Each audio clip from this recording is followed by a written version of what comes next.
ಹುಟ್ಟುಹಬ್ಬಕ್ಕೆ ಒಂದೇ ದಿನ ಬಾಕಿ, ಮದುವೆಗೆ ಸಿದ್ಧತೆ, ವಿಧಿಯ ಕ್ರೂರ ಆಟಕ್ಕೆ 24 ವರ್ಷದ ಯುವಕ ಬಲಿ.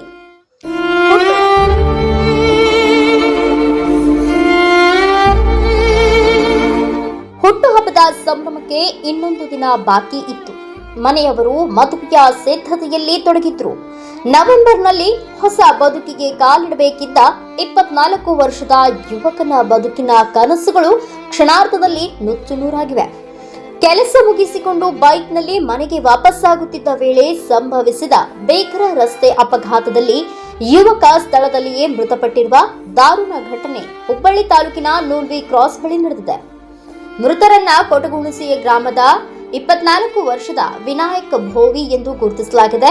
ಭಾರತ್ ಬೆನ್ಸ್ ಕಂಪನಿಯಲ್ಲಿ ಕೆಲಸ ಮಾಡುತ್ತಿದ್ದ ವಿನಾಯಕ್ ಎಂದಿನಂತೆ ಕೆಲಸ ಮುಗಿಸಿಕೊಂಡು ಬೈಕ್ನಲ್ಲಿ ಮನೆಗೆ ತೆರಳುತ್ತಿದ್ರು. ಈ ವೇಳೆ ನೂಲ್ವಿ ಕ್ರಾಸ್ ಬಳಿ ಪುಣೆ ಬೆಂಗಳೂರು ರಾಷ್ಟ್ರೀಯ ಹೆದ್ದಾರಿಯಲ್ಲಿ ಹಿಂದಿನಿಂದ ವೇಗವಾಗಿ ಬಂದ ಕಾರು ಬೈಕ್ಗೆ ಡಿಕ್ಕಿ ಹೊಡೆದಿದೆ.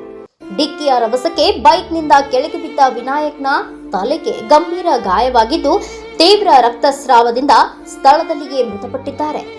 ವಿನಾಯಕನಿಗೆ ಆಗಸ್ಟ್ 9ರಂದು ಹುಟ್ಟುಹಬ್ಬವಿತ್ತು. ಮತ್ತೊಂದೆಡೆ ಇತ್ತೀಚೆಗಷ್ಟೇ ಆತನ ಮದುವೆ ನಿಶ್ಚಯವಾಗಿದ್ದು ನವೆಂಬರ್ನಲ್ಲಿ ವಿವಾಹ ನಡೆಸಲು ಕುಟುಂಬಸ್ಥರು ಸಿದ್ಧತೆ ನಡೆಸುತ್ತಿದ್ರು. ಹುಟ್ಟುಹಬ್ಬದ ಸಂಭ್ರಮ ಹಾಗೂ ಮದುವೆಯ ಸಡಗರದಲ್ಲಿರಬೇಕಿದ್ದ ಮನೆಯಲ್ಲಿ ಇದೀಗ ಸಾವಿನ ಸೂತಕ ಆವರಿಸಿದೆ.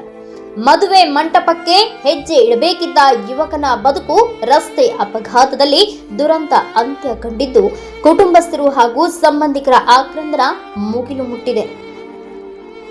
ಈ ಘಟನೆ ಹುಬ್ಬಳ್ಳಿ ಗ್ರಾಮೀಣ ಪೊಲೀಸ್ ಠಾಣಾ ವ್ಯಾಪ್ತಿಯಲ್ಲಿ ನಡೆದಿದ್ದು ಪೊಲೀಸರು ಪ್ರಕರಣ ದಾಖಲಿಸಿಕೊಂಡು ತನಿಖೆ ಮುಂದುವರೆಸಿದ್ದಾರೆ.